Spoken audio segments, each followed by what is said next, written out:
Bismillahirrahmanirrahim. Assalamu alaikum. Dear students, pharmacology lecture number 1. What is pharmacology? The term pharmacology defined as the branch of medical science that deal with the study of medicines, mode of action of drugs and their effects on the living things.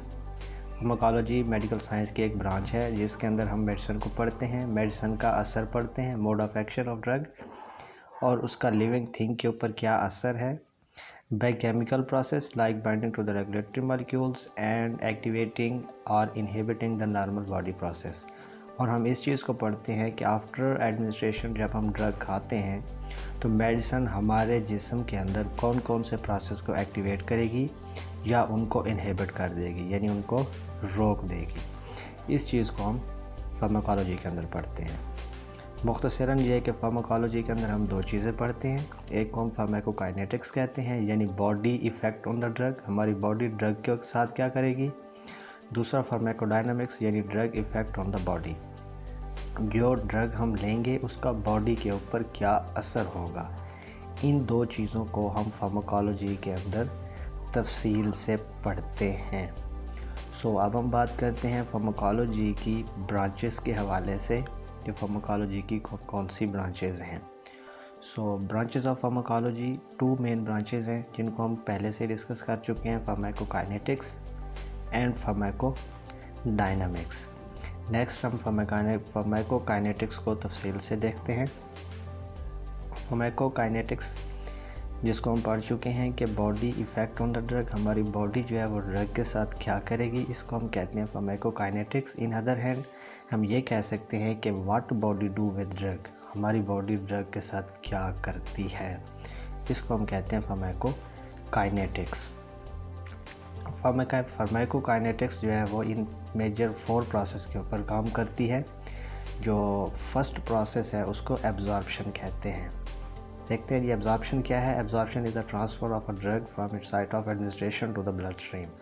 Drug का जहाँ से हमने लिया है उस administration root से blood तक पहुँचने का जो रास्ता है इसको हम कहते हैं एब्जॉर्प्शन। जब भी हम कोई भी ड्रग लेते हैं, अगर हम उसको IV लेंगे तो उसकी एब्जॉर्प्शन ज़्यादा होगी, यानी ड्रग जो है वो मुकम्मल कम्प्लीटली डोज जो है वो ब्लड तक पहुँचेगी। अगर हम वही ड्रग GIT के थ्रू लेंगे तो वो थोड़ा देर से पहुंचेगी। तो GIT से जो ड्रग हम लेते हैं वो active transport, passive diffusion, endocytosis और एक्सोसाइटोसिस प्रोसेस से गुजर कर हमारे ब्लड तक जाती है, क्योंकि हम इसको GIT के थ्रू ले रहे हैं। जो कि IV के थ्रू लेते हैं वो डायरेक्ट ब्लड के अंदर पहुंच जाती है। जो प्रोसेस है हमारे उनके अंदर पहला प्रोसेस जो है वो है पैसिव डिफ्यूजन। पैसिव डिफ्यूजन के अंदर हम ये देखते हैं जो ड्रग होती है वो higher concentration to lower concentration move करती है। मेजॉरिटी ड्रग्स जो है वो इसी तरह मूव करती हैं, ज़्यादा से कम की तरफ बहती हैं। इस प्रोसेस को हम कहते हैं पैसिव डिफ्यूजन। इसके अंदर कोई एनर्जी रिक्वायर नहीं होती, ये सिंपल प्रोसेस होता है एब्जॉर्प्शन का। नेक्स्ट जो प्रोसेस आता है उसको हम कहते हैं एक्टिव ट्रांसपोर्ट। एक्टिव ट्रांसपोर्ट जो है ये पैसिव डिफ्यूजन का उलट होता है। ड्रग जो है वो लोअर कंसंट्रेशन से हायर कंसंट्रेशन की तरफ मूव करती है।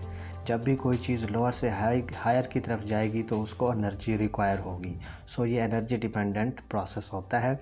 हमारी बॉडी के अंदर हाइड्रोलिसिस एक प्रोसेस होता है, रिएक्शन होता है वाटर की प्रेजेंस के अंदर, मौजूदगी के अंदर, जिस पे ATP जो है हमारा एडिनोसिन ट्राइफॉस्फेट जो कि एक एनर्जी है ये टूटता है।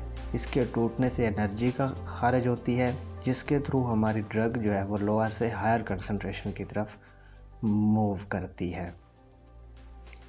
नेक्स्ट जो प्रोसेस है वो है endocytosis. Endo mean enter, cytosis mean cells, यानी ड्रग का सेल के अंदर जाना। जब भी कोई ड्रग मॉलिक्यूल सेल मेम्ब्रेन के करीब पहुंचेगा तो वो उसको पेंचर करेगा, उसको सुराख कर देगा।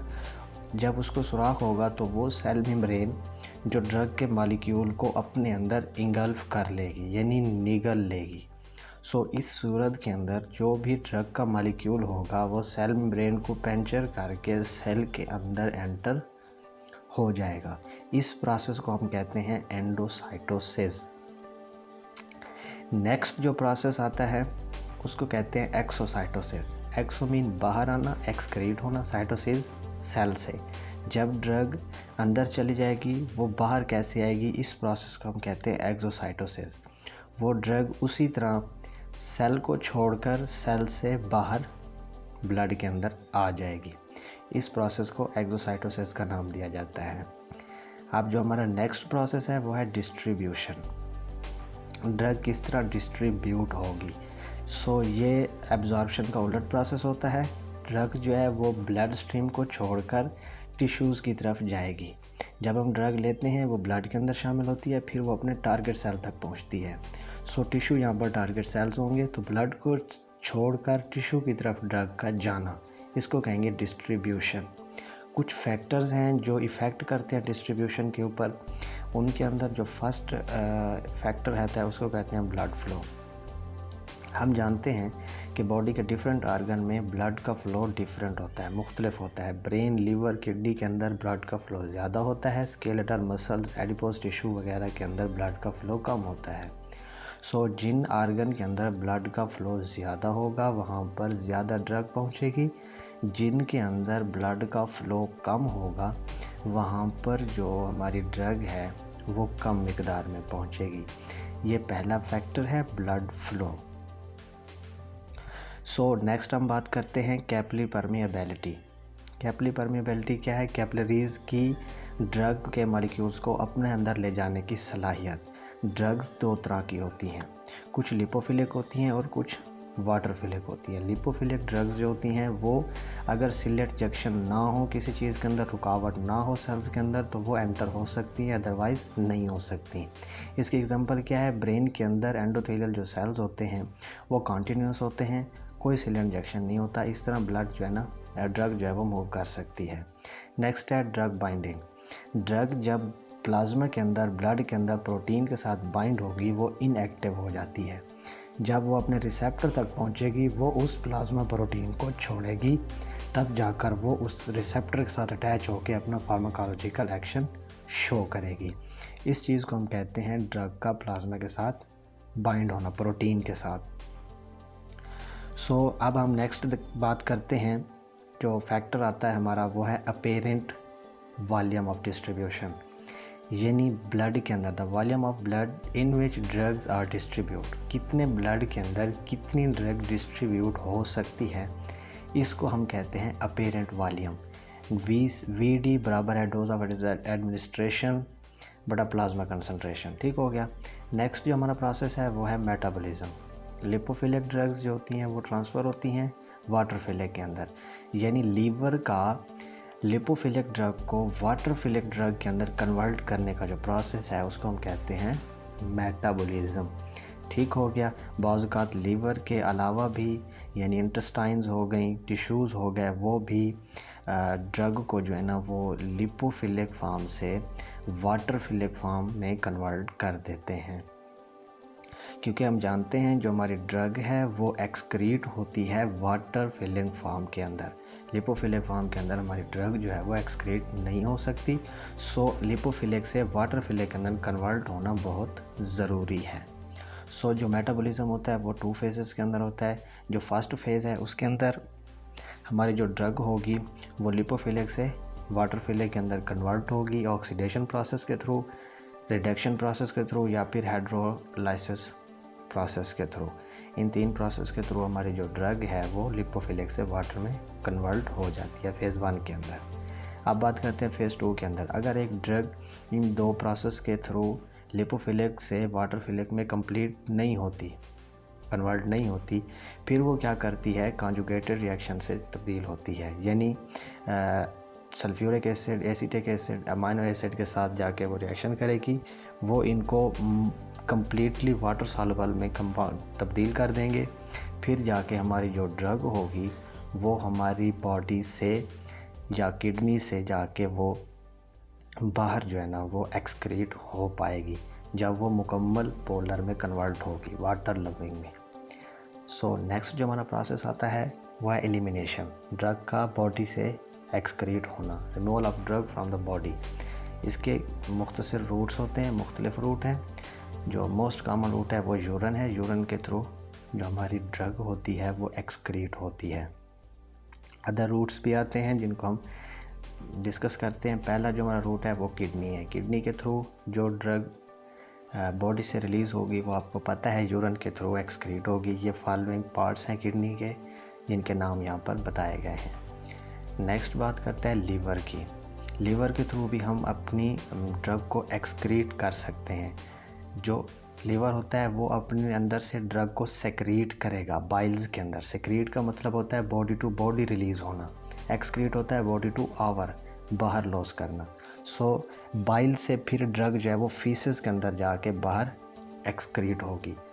ठीक हो गया। नेक्स्ट है हमारा जीआईटी। जीआईटी के जैसे थियोसाइनेट्स ड्रग्स हैं, आयोडाइड्स होती हैं, ये सलाइवा के थ्रू बाहर एक्सक्रीट होती हैं। और मॉर्फिन जो है ये पैसिव डिफ्यूजन के थ्रू स्टमक के अंदर जाएगी।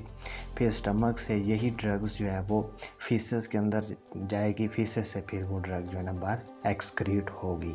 यानी हम जीआईटी से भी ड्रग को एक्सक्रीट कर सकते हैं। वोमिटिंग की फॉर्म के अंदर भी ड्रग एक्सक्रीट होती है। नेक्स्ट है जी लंग्स। जो गैसियस और वोलेटाइल ड्रग्स होती हैं वो हवा के ज़रिए जो हम मुंह से हवा निकालते हैं एक्सक्रीट हो जाती हैं। अदर रूट्स यहाँ पर स्वेट्स, एयर्स जो कि नीचे बताए गए हैं ये भी रूट्स हैं। नेक्स्ट हम देखते हैं जी फार्माकोडायनामिक्स क्या है, सेकंड ब्रांच। इसके अंदर ड्रग का इफ़ेक्ट होता है बॉडी के ऊपर, क्या इसको पढ़ते हैं हम, यानी what drug do with body, drug हमारी बॉडी के साथ क्या काम करेगी, इसको हम कहते हैं फार्माकोडायनामिक्स। जो भी ड्रग हम एडमिनिस्टर करेंगे हम जानते हैं कि वो ड्रग अपने रिसेप्टर तक पहुंचेगी। सो फार्माकोडायनामिक्स के अंदर हम रिसेप्टर्स के बारे में हमें नॉलेज होना बहुत ज़रूरी है कि रिसेप्टर्स होते क्या हैं। सो इस वीडियो के अंदर हम रिसेप्टर्स की डेफिनेशन को डिस्कस करेंगे। नेक्स्ट वीडियो के अंदर हम फैमिलीज़ ऑफ रिसेप्टर को मुकम्मल तौर पे पढ़ेंगे। सो अब बात करते हैं हम रिसेप्टर की। सो रिसेप्टर क्या है? रिसेप्टर वो मॉलिक्यूल्स होते हैं जिसके ऊपर ड्रग ने जाकर बाइंड होना होता है और अपना थेराप्यूटिक एक्शन शो करना होता है। फॉर एग्जांपल एंजाइम्स और स्ट्रक्चरल प्रोटीन्स, इसी तरह के और भी हैं स्ट्रक्चर्स। गाबा रिसेप्टर्स होते हैं, निकोटिनिक रिसेप्टर्स होते हैं, उनको हम नेक्स्ट वीडियो के अंदर कंप्लीट जो है ना डिस्कस करेंगे। सो आज का लेक्चर यहाँ तक था। सो मिलते हैं नेक्स्ट वीडियो में, तब तक के लिए अल्लाह हाफ़िज़।